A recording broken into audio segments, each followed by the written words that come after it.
Sunshine News Blast.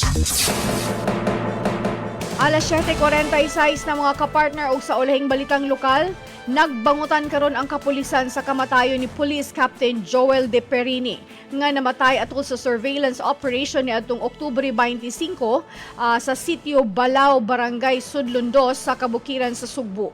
Si Acting PNP Chief Lieutenant General Jose Melencio Nartates Jr. mipadayag og pahisubo sa pamilya ni De Perini og mipasidungog sa iyang serbisyo og kaisog sa katungdanan. Sumala pa ni PNP CIDG spokesperson Major Helen de la Cruz mukabat sa 500,000 ang ganti nga gitanyag gikan sa Cebu City Government, Police Regional Office Central Visayas og mga pribadong individual alang sa makahatag og kasayuran kabahin sa mga suspek sa pagpusil patay kang De Perini.